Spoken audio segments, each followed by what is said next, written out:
I kind of run into digital nomadism by accident. I never saw myself as an entrepreneur. It was just work, sleep, train, eat. No social life, no parties, no drinking, just focused on one goal. The one goal at that point was to stop being poor. And I knew I had to pay the price of social disconnect in order to focus on physical, mental, spiritual, and business growth. The goal is not to be problem free, but the goal is to become better and to solve bigger problems. I want to get to places where not everyone is. You never know who's watching, so you have to make sure your messaging is correct. If the value you're providing is right and for the right people, selling is not a bad thing. I learn as much from my audience as they learn from me. What's something I can do every day? Hey there, real quick, if you enjoyed the show, please support by following on your favorite podcast station, review and share it with your peers to help them and me out, because I don't run any ads and every share helps. Thanks, and let's jump into it.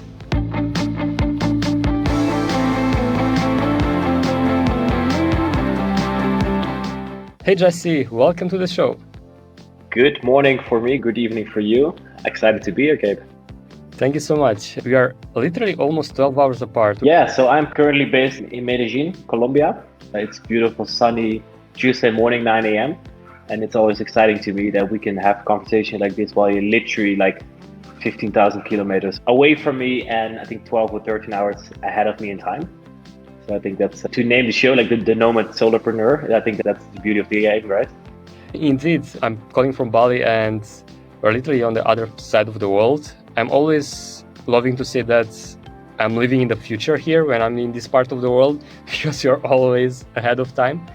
And speaking of Bali, I know that you've been here as well. Can you tell me what other nomad hotspot you've been to and why did you choose Medellin? So I kind of run into like digital nomadism by accident. Like I always loved traveling, but like when I was working corporate from like 2017 till 2020, I traveled always like in between jobs. So I quit job, went traveling mostly like South America. But then 2020, I started freelancing and I started work for myself. And 2021 hit, and I was like, okay, I'm kind of stuck in Amsterdam because it was like lockdown and stuff. My relationship ended. I started freelancing. I was like, well, why not just combine the thing that I love and the work that I do? So then I got stuck in a good way in Costa Rica, and I became home for like a year and a half. In between, I went to Bali as well. I've seen Eastern Europe, but every time I kept coming back to Costa Rica. And now since 3 months, I'm in Medellin, Colombia, because I was kind of fed up with the beach, which I know sounds weird for most people, but I was like, I don't want to chill that much on the beach. I just want to focus on the business, focus on the personal development. I've been to Medellin like a few years back as like a backpacker, as like a traveler. So I knew there was like something to the city. So I came here in January, like with not much of a plan, just like, okay, I'm going to stay here for a month. That month turned into 3 months. And now I'm like, okay, I'm going to probably stay here the rest of the year. I found a really strong entrepreneur squad here, mostly people that I met via LinkedIn, which is super cool. And everyone's like in the same space, like in the creative/content business or agency space. So for me, currently Medellin is a really good, I would say, nomad/expat place for me to stay. That's awesome. I heard only good things about Medellin, and probably it's a better place to be than in Bali, where it's really crowded right now and a lot of tourists. And you mentioned you start freelancing around 2020. Why did you choose to quit your job and work for yourself? Well, funny enough, I never saw myself as an entrepreneur, but I did know that I wouldn't work for the rest of my life for a boss or for a company. But especially in mid 2020, I was working from my bedroom in Amsterdam as like literally the whole world. And I would say the pain of staying in that position was bigger than to just, I would say, figure it out. So kind of on a whim, I quit my job and I was like, I'm going to start writing online on a medium first. I had no clue what I was doing, but that led me on, I would say, the path of becoming a digital creator. And now I've been able to turn, I would say, that creative thing into a sustainable LinkedIn business. I'm following your work for quite a while now on LinkedIn, and the content that you put out there is not visible that just a few years back you were just starting, A lot of content creators and a lot of writers that are starting years before you don't arrive at this level. What's your secret? How did you end up progressing that fast? That's a big compliment. First of all, thanks for that. I don't see it myself that way because you're so in it. Sure, I see progress, but like the day to day, you don't see progress. But that's why, for me, it's quick side step. Like I focus on the day to day execution, but then I zoom out on like 90 days in terms of like, okay, where am I heading? And in terms of like, I would say getting better or getting better at my craft, it's an unsexy answer. It's consistency, literally that. Like tomorrow actually is my 1 year anniversary of posting on LinkedIn. So tomorrow marks 365 days of posting in a row on LinkedIn. Because back in April last year, I was fed up with Twitter and I was like, okay, I do want to make LinkedIn work for like the 900th time, but I never could make it work. So I was like, hey, I need to set up a challenge for myself. So what started as like a 30-day writing challenge on LinkedIn, like 30 days of posting, blown up, and now I'm still 365 days in, and I've been able to build my business out of that. So that's been a crazy story. But the I would say getting better at my craft is just execution. It's like I understand that you get better at writing by writing more. And especially since October last year, I really heavily invested in my own development in terms of getting in the right masterminds, getting in the right rooms, getting the right coaching, mentorship, etc. But just people are ahead of me building a business or have built a business that I want to have. So just getting those rooms. And again, my default is execution and action instead of trying to optimize and trying to perfect everything. So I think that's kind of like the unsexy secret to what I've been doing. Yeah, unsexy, but in the same time, true for so many successful people because you cannot learn or you cannot improve if you're not executing continuously. And as you did, every single day showing up and posting and improving and so on. And one of the things that I see a lot of people struggling is getting in the right rooms, like you mentioned. How did you find in this immensity of noise that internet is to connect with the right people, to search for the right help and actually improve your skills, improve yourself as a person? Because you mentioned mentorship, you mentioned other ways you invest in yourself. How do you find the right resources without being overwhelmed or Yeah, that's a great question. And I'd say there's a few things to unpack there. I think in order for the person or for you to accept help, you first have to overcome your ego and understand that you don't know everything and that you have to get help in order to get aware of your blind spots. And that took time. That took like 2 years for me. I would say 2.5 years of writing. Because in the beginning, you're like, I got this all figured out. I don't need help. Everyone is stupid. I'm the best, etc., etc. You know how the ego just talks to you. At some point, you're like, if I'm so good, why then I don't hit my targets, or why am I not there where I want to go if I'm so good? So that makes you just question that things. And I would say a big lesson I learned in terms of like finding the right help is to exactly like, cut out the noise and find a handful of people that you vibe with, that you resonate with, and they have built a business that you want to build, and then just consume everything that you like. Because you and I could have the same goals, but we can take different mentorship and different like coaches to get there. So I think there's indeed like this information overload in courses, coaches, whatever.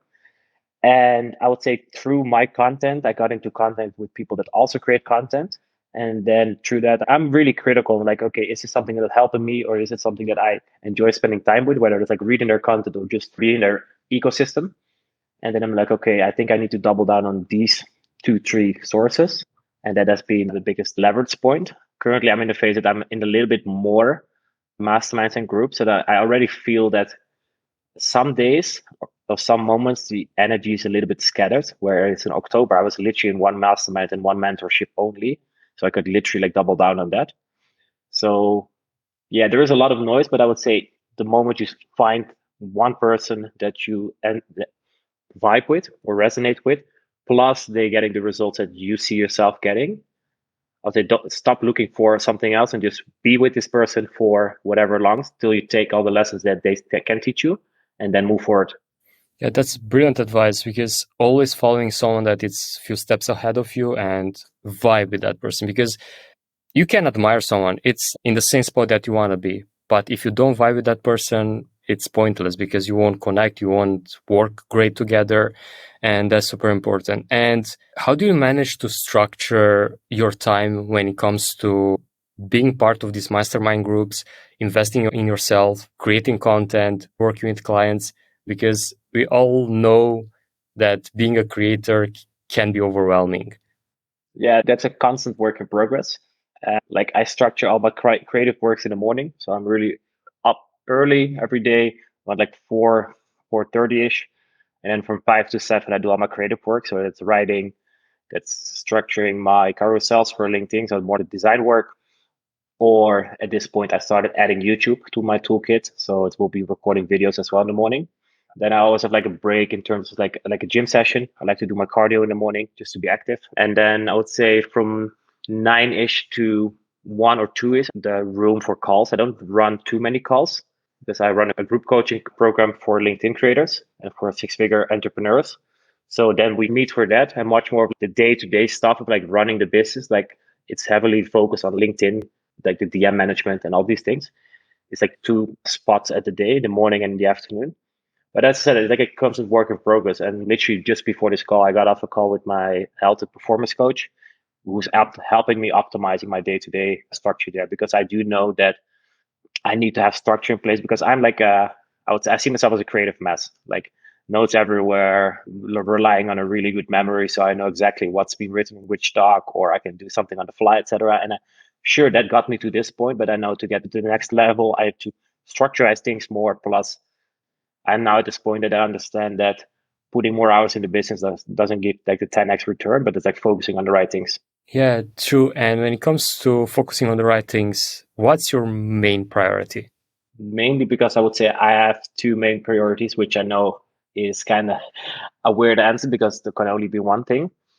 It's audience building on LinkedIn, because that's my biggest asset, and it's running a successful cohort with the experts that I coach.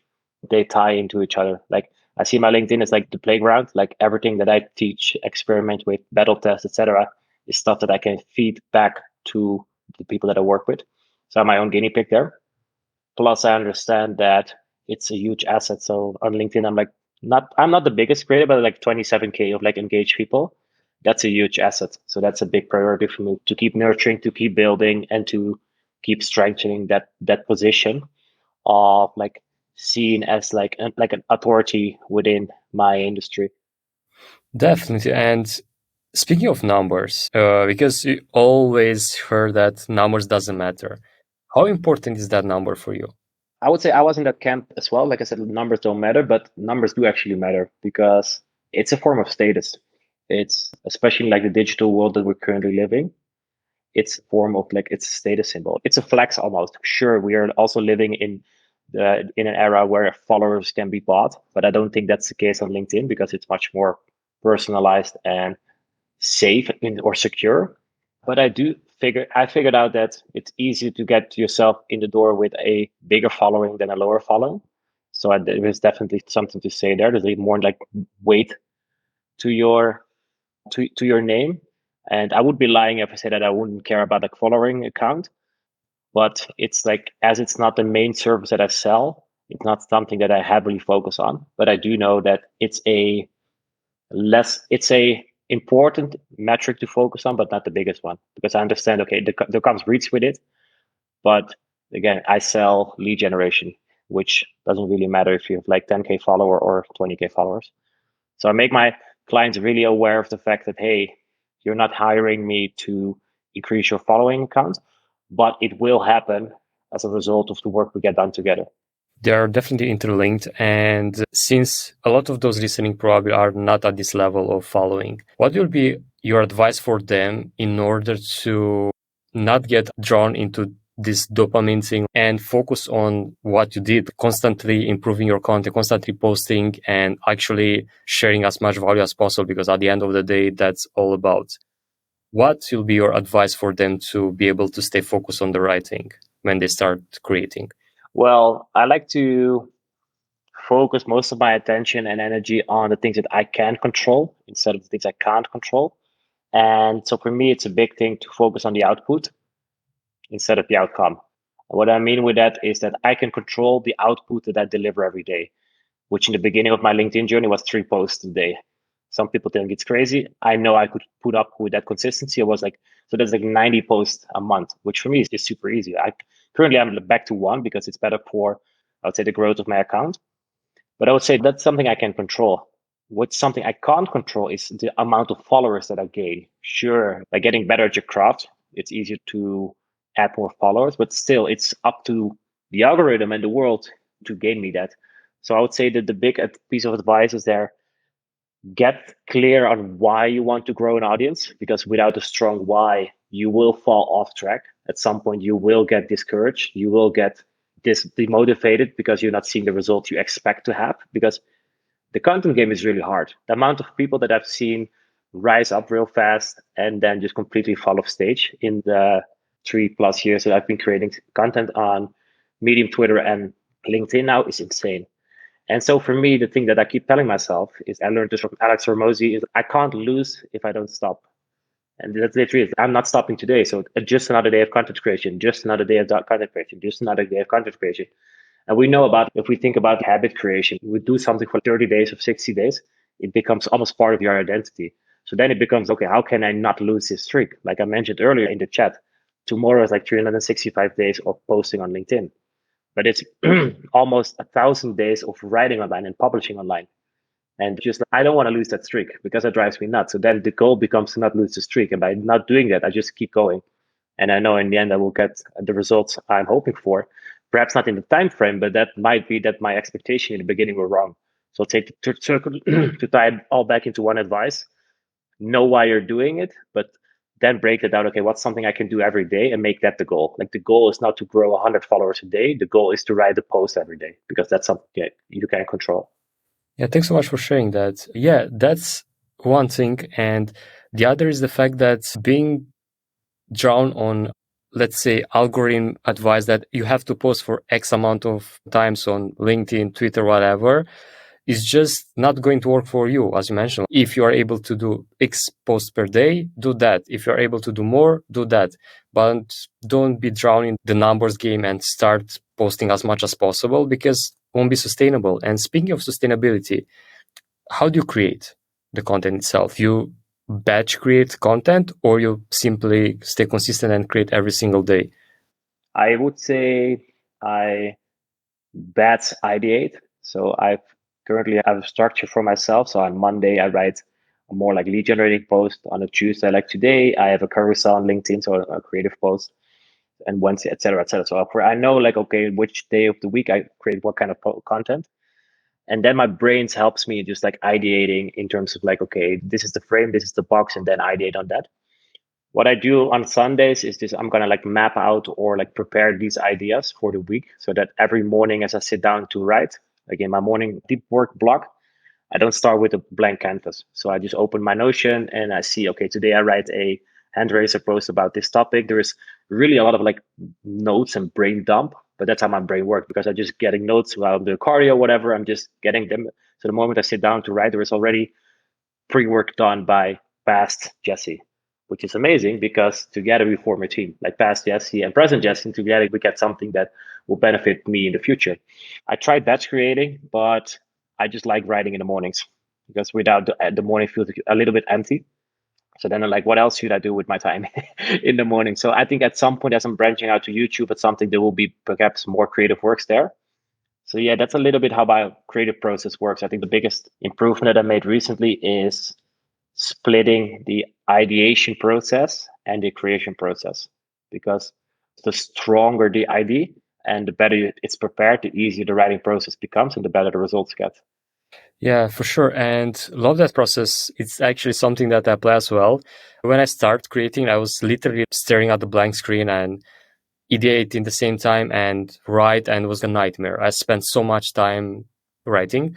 And now I do the same. I simply record short audio notes for me, automatically transcribed. And when I look at them, oh, this is the thing that I'm going to post that day and so on. So I have a similar process. But for those listening and for those that are literally try various approaches and so on, I want to challenge you to create a piece of actionable step-by-step process.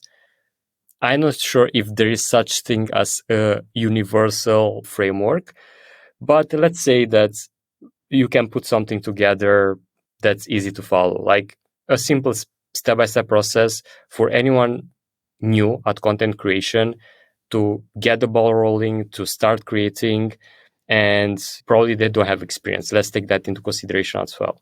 Cool. Well, set aside all the mental obstacles people have to overcome, which I can't really give advice for. That's something that you get started and just figure out your demons along the way. In terms of a phrase, what helped me in the beginning and still to this day, the moment that I'm like stuck on inspiration is just asking myself the question, what's the advice I wish I had 6 months ago? Because by going back to my 6 months past self, I'm like, back then I struggled with, let's say, generating a lead to a YouTube video. Okay, cool. How did I overcome this problem? Okay, this, and this. And then by me just reverse engineering what I like the problem I had, what I felt, how frustrated I was, like the things that I did to overcome it, the results I'm getting right now, and how life is right now. So it's like the transformation I went from like before and after. So then I'm like, okay, that's almost a post already because I know I can speak from a frustrated space to what I did to a desired stage. So I'd say in terms of a step-by-step process is, okay, what's the advice you wish you had 6 months ago? Because I think 6 months ago is long enough for you to think, okay, back then I was a different person or in a different season of life, but it's still something you can, I would say, vividly remember because it's not 3 years back. And then just in the beginning, just take out a piece of paper. Don't worry about editing, formatting, hooks, whatsoever. Just put out the story. Like, what was the beginning state? What was the end state? What are the things you did to get over it? Was it like get help, read a book, lock yourself up in the woods, in the forest, and just figure it out, etc.? What are all these things? And I think then already you have a good framework in terms of a post, and that might be the first one. But that's, I would say, it's the hardest to get the first post out, and then you just start iterating like stuff you find interesting. But I would say just always start with your personal experience because in the beginning people are like, oh, I want to write about how to get a 7-figure business, but they're not even started in the business. So that makes them feel like an imposter. But you are the expert at your own life. So just start with writing about your own experience because we all have done stuff. Like sometimes we think like, oh, we haven't done things. Sure, you did because 6 months ago, like you had a problem that you overcome. Otherwise, you wouldn't be here with me in this room. Probably it's one of the most underrated piece of advice I ever heard about content creation. Once, because it's, as you mentioned, so easy. You have an experience, you have a life, you can share that. Secondly, we are humans and we relate to other stories. And what can be simple than that? And speaking of stories and speaking of humans, let's switch a bit the topic on the personal side, if you don't mind. We all know our Purple Ranger, Jessie, but where you were few months or few years ago, you mentioned you quit your job, you start freelancing. How was the actual journey to arrive at this point? Well, it was and it still is a roller coaster ride with high highs, low lows. And but now and I wouldn't trade it for anything else. It kind of like sounds cliche. Like I said earlier, it's like I never saw myself as an entrepreneur, but now I'm like, well, I can never see myself working in a corporate job anymore. Like I'm not saying that I won't be working in a company, but it would be probably a company I founded myself with, probably like my best friend or friends. But to sidestep there, it's like for me, it's fascinating to be able to create the life that I dreamed of and that I every day is kind of like a dream day because I can literally do whatever I want to do. And like content creation allows me to do that. So I don't see my business as being work. It's just like I have a platform, I have a channel, I have a medium to just share things that I'm highly important, stuff that I know at this point helps people because I know how many people want to generate high quality leads through LinkedIn, but don't know how to do it. Like I had that problem too. I solved it for myself to this point. So now I'm like, how can I help others solve this problem? So in terms of like the entrepreneurial journey, it started with content. It started with writing without much of a plan. I started writing in the beginning on Medium about personal development, mindfulness, entrepreneurship, digital marketing, like stuff that excited me and interested me and stuff that I had somewhat of an experience in. And through that, I'm like, hey, there's actually a way to monetize this and build this into a business. And now writing is just a it's a hobby, but it's a hobby that is monetized. So I don't know if that answers your question, but I've had really low lows. I hit rock bottom twice, but I also have high highs. And I think that's the beauty of the journey because that allows me to, I'll say, again, to cliche, to, I'll say, stay humble and to appreciate the moment, but also to know exactly why I'm doing this, because I want to build something for myself that's powerful and just super cool to have, I would say.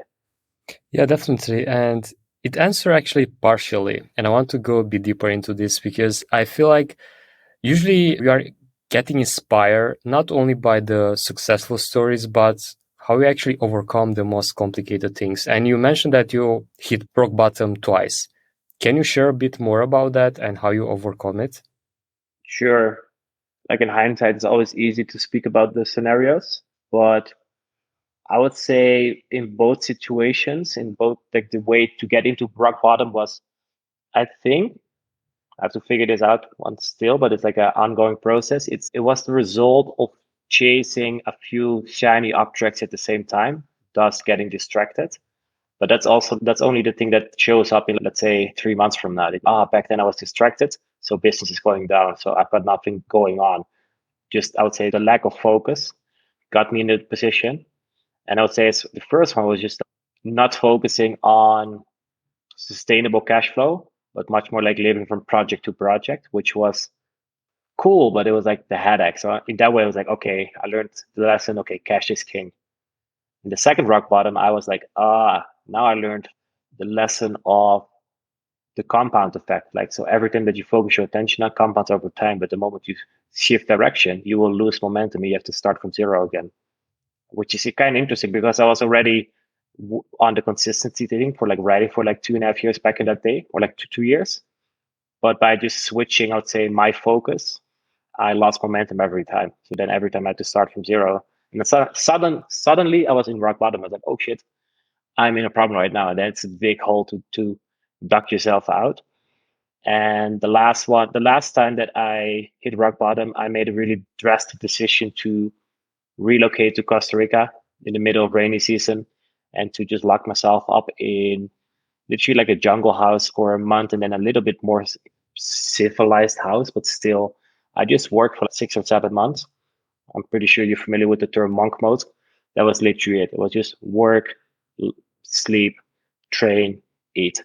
Like no social life, no parties, no drinking, no distractions. Just focus on the one goal. And the one goal at that point was to stop being poor, because the pain of being poor at that moment was so big that I was like, okay, how can I do everything that's moving away from this? The goal was to make money, but it was like fear based. So at some point I got out of that, and then I had to like rewire my motivation because okay, it's not more fear based. I'm now in a place of like, how can I transform this into a place of abundance, and then just build upon that foundation, and just keep remind myself daily of the pain that I've endured in those two rock bottom times. And I'm like, that's not something I want to go ever again back to. If it happens, I got the skill set and the network and a little bit of the confidence more to get out of it, because I know I didn't die the first 2 times, so I won't die the third time. So yeah, it might happen, it might not be happen, but the goal is to steer away from that with the lessons learned, I would say, in those two things. But very much with the understanding that life can throw you curveballs and stuff might happen. But like one of the sayings that I keep repeating myself in terms of like entrepreneurship is to the goal is not to be problem free, but the goal is to become better and to solve bigger problems. Yeah, definitely. And the thing is that there are a few things that you mentioned there that I feel a lot of people go through. Personally, I went through them as well. Being comfortable and not chasing the new client, literally living from project to project and saying, oh, I'm good. I have a work right now. I'll probably get a new project and so on. But not having that consistent cash flow, not having that cushion that something happens, you get sick or whatever, and you're not able to work for 6 months. What's going on then? And the other one, switching focus. And if you don't mind to go a bit deeper into that, what was all about? Like you're focusing on a particular niche or a particular topic you write about and you completely switch to other things, or you simply start doing other things and not focusing on the thing that you already started? And why that affect us? I would say the switching there is much more in terms of the offering. If I think back of the first time rock bottom, I was in the wrong vehicle, like opportunity vehicle. I had a small audience on Twitter. I was trying to sell cohorts at a too low price point instead of just making sure that I was working with clients. So I was With a bigger audience, that would have made sense because I was trying to play like the volume game. So if we think back about the business model of Justin Wells, which I think we all know from LinkedIn, he built one of his income streams is like a multiple $1 million business stream from a $150 course, which sounds nuts. Like you and I kind of can't pull that up with our audience, but in his case, because he's such a big funnel on top, he's like a 400K on LinkedIn alone. He can do that. And I was trying to be in that model from the start. And it took some time to figure out, okay, this is not the opportunity vehicle I need to be in. I need to be more on the surface side of things in terms of closing. In that case, super low ticket. Back then it was high ticket offers, but just making sure, okay, that's the focus. And I would say by switching constantly between trying to work with people or trying to work with clients, trying to launch products, trying to work with us constantly. So you constantly, I guess, you're losing momentum on both fronts. Yeah, you cannot split your focus like that and be successful on all fronts. And going to the monk mode now, how tough is that? Because a lot of people try that and unfortunately fail miserably and ending up in either burning out or depression because of the isolation and so on. How you managed to do it? You mentioned 6 months you were able to do that. What was the secret of succeeding for such a long period of time? I think it comes down to your why. Like, why do you want to get the results or the goal that you set? If your why is big enough, you will do anything that you do there. Plus, like I said, like I used the big pain to not be poor as my fuel. Literally, that like the goal is to not be poor. And that at some point shifted, okay, now I can build a sustainable business out of that, but at least I'm not poor again. So it all comes down, again, unsexy ends with perhaps people like, oh yeah, cookie clutter advice or whatever. It comes down to mental resilience. Like how bad do you want it? And how much pain are you willing to endure to get there? Like I know the path that I'm on is definitely not easy, but I wouldn't trade it for anything else because I can literally do whatever I want to do with my, I would say, business, brand, etc. Sure, there are limitations. Like I can't fly private yet, but I would say at some point, perhaps that might be something I can work toward to. So I think it comes down to like, why do you want to do it? And a big thing for me is also to accept it. It's gonna be hard. And to quote Alex Ramosi again, like one of the things he says is like, this is what hard feels like. So we know we're on a hard part, like a hard journey, like entrepreneurship. And then we can expect that it's gonna suck at times. In fact, it's gonna suck most of the times. But if we're really clear and we're really rational, like we knew that was coming, so we know it sucks. So we better just embrace it and just get better. And just I love doing hard stuff. And in the moment, you're like, why the f am I doing this? But again, in the end, we get the result. So I think monk mode, sure, it's mentally tough because it's lonely. You're at times you're like, why the f am I doing this? But it kind of for me is like, hey, what else am I gonna do? Like there is at that point like no point of return. Plus, I would say in terms of the loneliness, like at some point I began to understand that I want to get to places where not everyone is. So in order to get there, I have to do that most things that most people are not willing to do. And in my last monk mode, I literally moved from Amsterdam to Costa Rica from a really heavy, distracting social life, super unproductive, to a extremely lonely, no social life in Costa Rica. And I knew I had to pay the price of social disconnect in order to focus on physical, mental, spiritual, and business growth. That's something. And apart from this journey, what I admire is how open you are and how straight. Like, this is not for everyone. This is not something that it's easy. And a lot of people don't understand that. They just envision the success of solopreneurship or building your own business and so on, but they don't envision the hard work, all the roadblocks that you can encounter on this path. And that's huge one. As you mentioned, it will suck most of the time. You have to embrace it and you have to build something that you actually enjoy doing, not just like you see others do. And arrive at the point that you're successful, that you're making the amount of money that you want. And of course, still working on it and so on. And you mentioned that your main focus now is to getting leads for your clients and focusing on that part. So I want to touch a bit on the lead generation part of LinkedIn, because that's something most of people struggle with. And I think if you are able to get into more details on how your approach works, will help tremendously anyone listening. Sure. And I know it's a hot topic.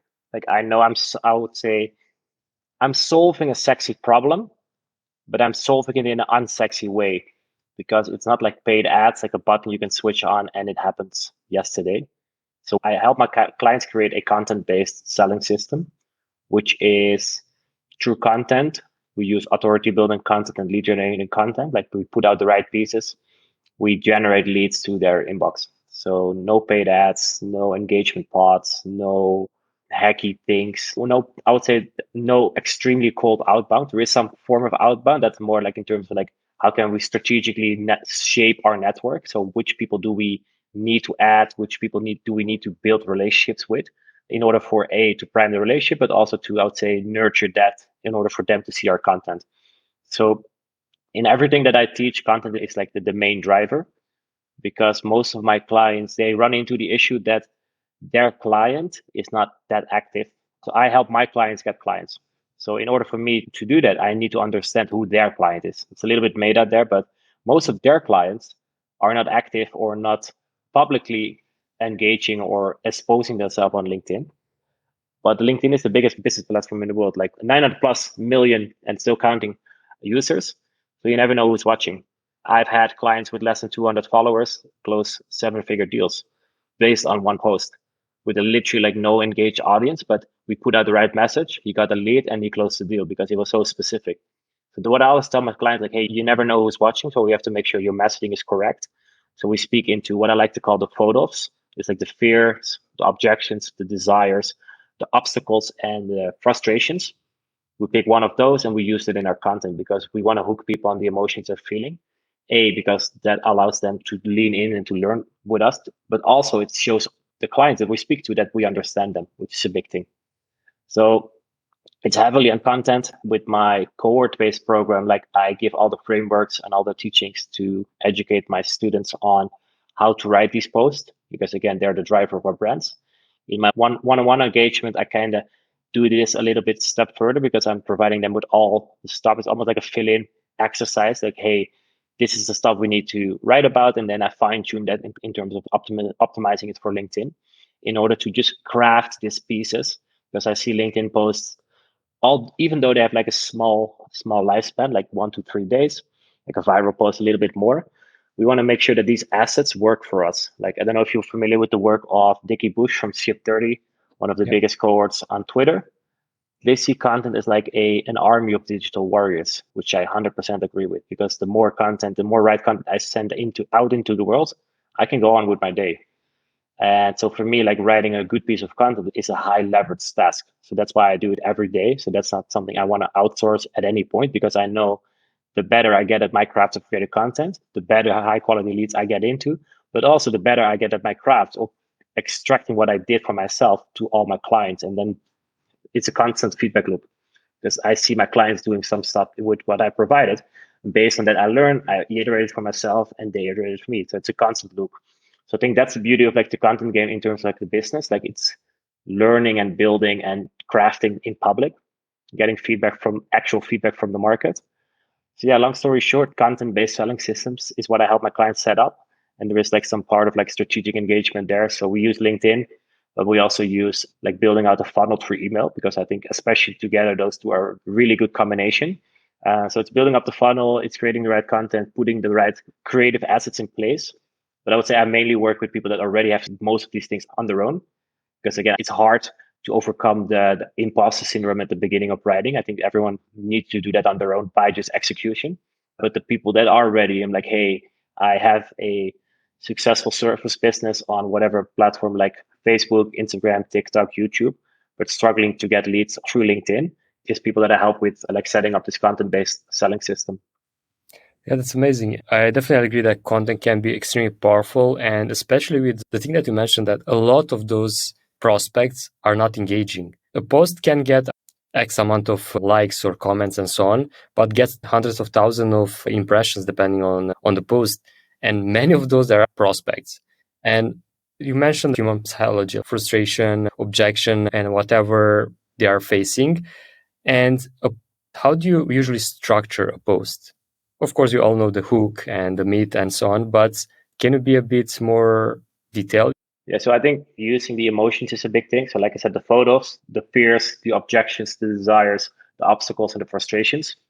Don't use them all in the same point, but just use a fear-based post, a desire-based post, etc. Just a really good exercise for the audience is just to take a piece of paper and just write out all these things about your client.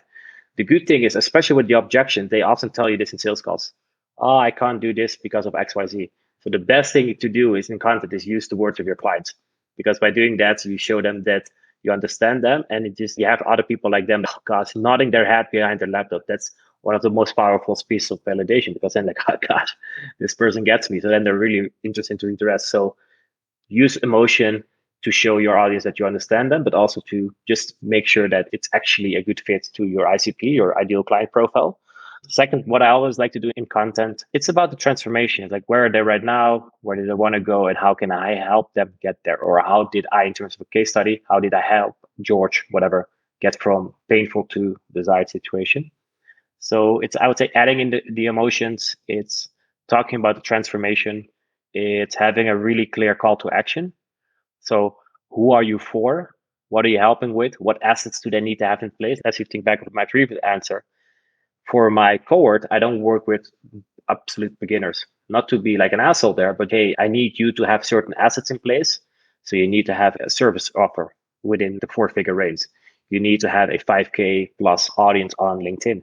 Because all these things they need to have in place themselves, because that's for me proof that they have done the work before, that they understand certain things. They have an offer for me to help them sell all these things. So in the call to action, I'm calling out these people like, hey, if you are XYZ, doing XYZ and have this, I might can help you. I'm not saying like, hey, send me a DM in terms of like get help, because no one feels addressed to. And if we think back of the famous words of Seth Godin, like speaking to everyone is end up speaking to no one. So I want to be specific. And I think especially something that I see early stage or earlier content creators make is trying to speak to everyone, and then they end up speaking to no one. So I think to tie all this back into one piece of advice, have one person you write for, ideally a past client, because you know exactly how this person is because you work with them. Tap into their emotions. Like I said, the photos, tap into the transformation, the before, the after is always a really strong one. And make sure that if it's sales oriented post, make sure that the call to action is clear, because we often think that our audience understands what we're about and that it's clear, but we underestimate the fact of just making the ask. Like, be clear, like, what do you want the reader to do at the end of the post? Is it to DM you? Is it to book a call? Is it to like? Is it to share? Again, people make the mistake there to do it all at the same time. They have to follow you and do this. No, that's confusing. Again, to quote another marketing legend, Donald Miller from StoryBrand, if you confuse, you lose. You only got one chance to keep their attention. So they have to post. You have to see it as like a funnel. They read the hook, they read the meat, they read the call to action. Keep it clear and simple. One call to action. In my case, it's often a DM, because that's where I build a relationship, have the conversation in order to figure out, hey, is this person something I can help? Instead of overwhelming them with like 9 things to do. Like, hey, do this, ain't gonna work because you're confusing people. So I think that's in a nutshell, like how I would say ideal post would look like. Thank you so much. That's brilliant. And personally, I learned so much, and I definitely do a lot of those mistakes of being not clear and posting too many call to actions. And speaking of literally selling type of post, how many is too many in 1 week, for example? Good question. I had some, I would say, conversations with myself, which I have a lot about that topic many times. In the beginning, I was like, okay, I can't sell too much because I think my exhaust my audience. But then I came to the conclusion that the thing that I sell is selling. So I have to speak about selling, show the people that I'm selling, etc. So like I sell lead generation. So what do I do for my own brand? I need to do lead generation all the freaking time. Plus, I would say if the value you're providing is right and for the right people, selling is not a bad thing. That's something I had to overcome. Like my business mentor, like literally every post of him is selling something, because he got a lot of offers, a lot of things, but he also has a really good understanding of the problems his audience has. So every time he just solves a problem, and no, it's not selling, it's like, hey, you got a problem. I know this problem. I can solve it. Let's work together, or buy this thing. And I think especially on LinkedIn, selling is, oh my God, it's so bad.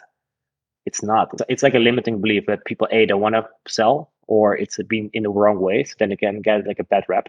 So Yeah, I would say sure there needs to be a balance, but I would say a big thing that I teach my clients is as well is like know which game you're playing with each post. Like for today, my post has been a carousel, which I do every Tuesday. The goal with that post is audience growth.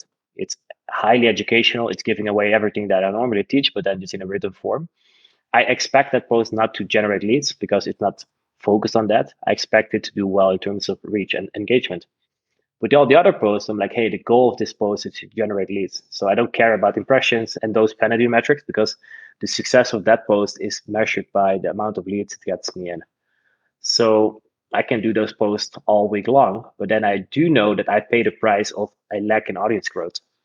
Again, know which game you're playing and whatever you're going to do, you end up paying a price. Everything in life comes to price. Is it audience growth or is it lead generation, etc.? Like some people are really heavy on the audience growth, that everything they do is like really good at content and valuable and stuff, but they can't monetize. That's cool. It's just which game you're playing. I can't thank you enough for sharing all of this. I feel like I pick up your brain for my audience, and hopefully they take notes because all these advices are like gold mine. And speaking of advices or maybe like sharing, what's your favorite resources? Because you mentioned some of my favorite people like Donald Miller, Seth Godin, Alex Hormozy. What books or podcasts or resources you are using in order to continue learning and experiment that our audience can learn from? Yeah, so you mentioned them already. Alex Hormozy, I would say, has been one of the biggest impacts on me last year by just literally consuming every podcast that he put out, mindset wise, vision wise, content wise, copywriting wise, product wise, etc. So I'd say the game, his podcast is a really good one. Snippets, really short. Everything is valuable. His book, $100 Million Offers, is really good. It's a product book, but it also helps with marketing, positioning, branding, copywriting, etc. So I'd say that's a big chunk. And as you think back of like earlier in the conversation, I like to pick a few people and then if I vibe with them and I resonate with them and they're at some point that I want to get to, or at least partially to that direction, it's like, okay, I just consume everything I can instead of trying to have 19 different sources. So Alex Ramosi is a big one. Business wise and content wise, I'm working closely with Sean Anthony. Like his stuff is amazing in terms of monetization. Like sometimes I'm like, oh, I think I'm doing well. And then I compare my stuff in a good way to his stuff. And I'm like, okay, yeah, that's where I need to be in 3 years from now. So I see him as like a really powerful source there. And he's a great example of, especially on LinkedIn, that audience size doesn't really matter. Like my audience size is 3 times bigger than his, but his LinkedIn revenue is much higher than mine. So again, that's a good reminder there that it's just about the messaging and speaking to the right people, solving the right problem. So I'd say those are the two biggest sources, content wise, business wise. And in the next season of business, I will be looking for different people that are ahead of me. I love that advice because if we overwhelm ourselves with a lot of content, a lot of resources, we won't end up creating. And speaking of creation and speaking of working with you, can you tell our listeners how they can reach you and work with you if they want? Sure. So my full name is Jessie van Breugel. In Dutch, it's Jessie van Breugel, but I think that's pretty hard for your audience to remember or even pronounce. So that's why on LinkedIn, I added at some point the purple dot because my branding is purple. Like I'm kind of purple-ish today with the shirt. Not any intent, but I would say this is the most purple shirt I got. Just follow the purple banner on LinkedIn. I started on YouTube as well. Again, Jessie van Breugel, full name. And I think that's the best way for people to get in touch with me to see what I do. I got a free newsletter, a free blog. It's called the Creator Academy. People can find it on the creatoracademy.xyz. All the free stuff, like literally, I think a good summary of what we discussed today can be found there, just in all the articles and those blog articles. That's something that I just keep sharing because I understand that not everyone wants or can work with me on like a service basis, but I still want to help my audience get to the point where I'm currently at because I try to be the guy that I wish I had at the beginning of my journey. So I just continue to keep sharing my lessons, build in public, learn in public, like all these things, because I learn as much from my audience as they learn from me. Everything that I would say, all the feedback, comments, response, etc. It's feedback. It's like it helps me to get better at my craft. Also, like no feedback is feedback.